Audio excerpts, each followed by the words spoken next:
Welcome back to Nerd Impact. Where your imagination drives you. So last weekend was DC Fandome, which was basically like I want to say Comic-Con, but it talked more about other media such as movies and a little bit as far as the TV series. They did have The Flash in there. I think that was the only one they talked about. But anyway, it was a really big event. It was basically like a Comic-Con just for DC fans. There was a lot of new news, a lot of interesting news that came out of there. So we'd like to talk about that a little bit for you, give you a heads up on what's to come from DC, what's to look forward to, and then we'll talk a little bit about what that might mean for the future of DC.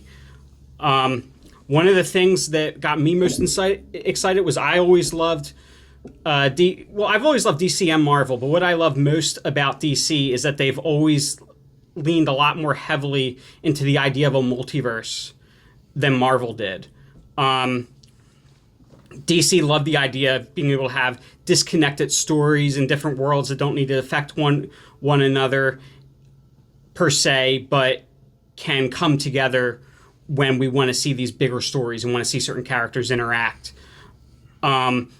First came to us, ironically, in Flash of Two Earths, a Flash series that saw Barry Allen and Jay Garrick meet for the first time, even though they were from alternate universes.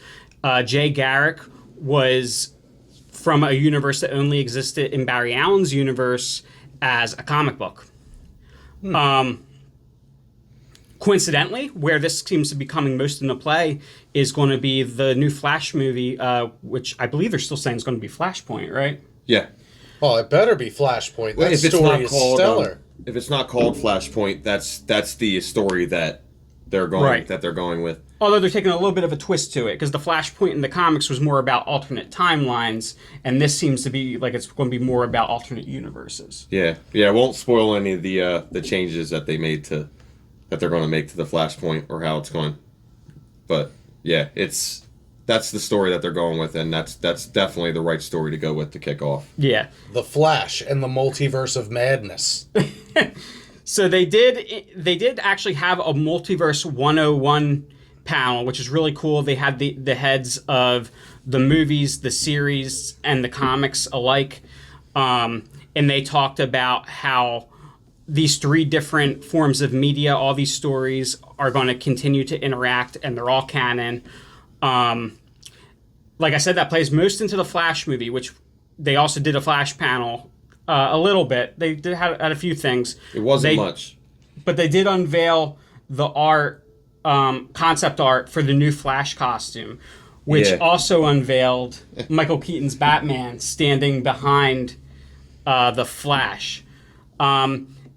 Now, what did you guys think as far as when they said this was designed by Bruce Wayne? Were you thinking that it's the Bruce Wayne Batfleck or Bruce Wayne Michael Keaton? I'm going to go with Batfleck, only because we've physically seen him with hyper-advanced technology so far. That's what I think. I think it could go either way, but I'm leaning more towards Batfleck.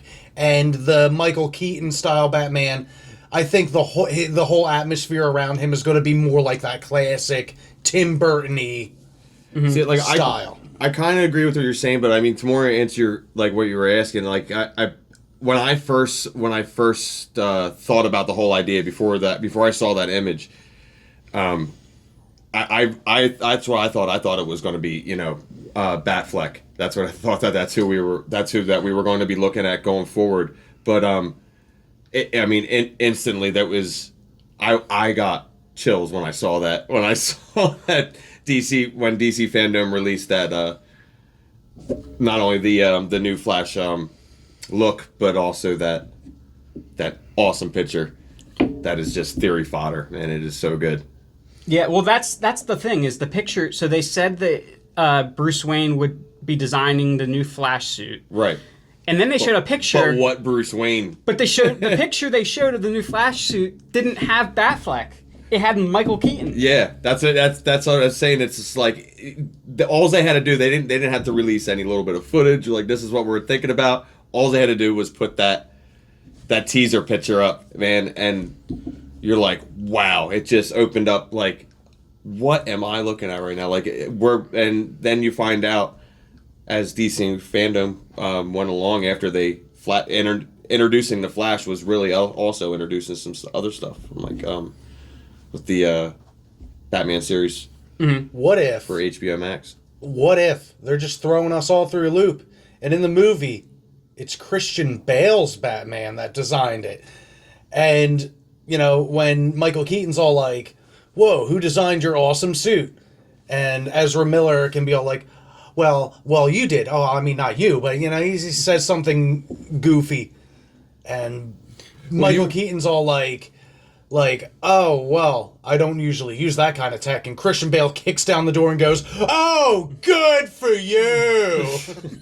Well, Massey, you were actually we were talking a while back actually about something similar to actually what he just said about multiple Batmans. So what I would like to see is what if it's a collaboration between Michael Keaton's Batman and Batfleck. But dude, wouldn't that be crazy though? To like, that is a crazy what if scenario. I don't want Christian Bale in this movie though. But anyway, well, I mean, you got Michael Keaton. That would be way too much crazy all once.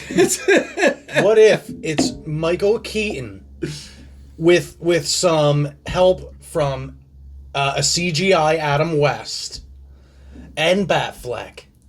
Well, Christian Bale works the perimeter to keep all the bad guys away. And then at the end, Kevin Conroy comes in. But then the Batman from Harley Quinn comes in too. And at the end, there's just 30 flipping Batmans just all there. And they're all just going, "I'm Batman, I'm Batman, I'm the Knight, I'm vengeance, I'm Batman." Do you bleed? I really miss my mom. No, I'm Batman. I kind of miss my mom, Martha. Why'd you say that? all right. Well, and the Flash panel, I feel like that's all they really revealed. And honestly, actually, we were just talking about though. That's almost kind of how it seemed. The Flash almost always, like even in his own brand new debut, which was amazing. Dude, the costume's so cool. But like he almost got overshadowed by all the Batman curiosity behind the new stuff that was released. It's like but I don't think he's going to be overshadowed once it comes out. That new costume is so amazing. I have a lot more to say about the Flash movie, but I think it fits more into when we're talking about the future of DC. It's more speculative. Okay. But with the multiverse piece, one announcement that they made, but I thought was really cool, was a fan did ask, does this mean you'll be doing Elseworld movies? And they simply responded, yes. And what if lovely? And it was like I did get to watch that part of Fandom too, and it was like a hush on the crowd, like when that you could hear all the brains turning over, like just thinking of some of their favorite Elseworld stories, and that would be amazing. That's a series like I would anticipate in any form, whether it's on the DC platform or HBO or in theaters. Man, that would be amazing to see. That would be amazing stuff. What's a theater? Well, they believe it or not, some of these buildings that they called theaters, they've recently opened some of them back up. Can you believe that? Wow. Yeah. I mean, legends told of a building with a giant TV in it that like a lot of people could just sit in. Yeah, and actually, you actually have to go back to the counter now and ask for drinks and popcorn. Like what? Like a human. You can't just go to the kitchen and pour yourself. There's not those things. You have to talk to a human. Ugh. It's crazy stuff.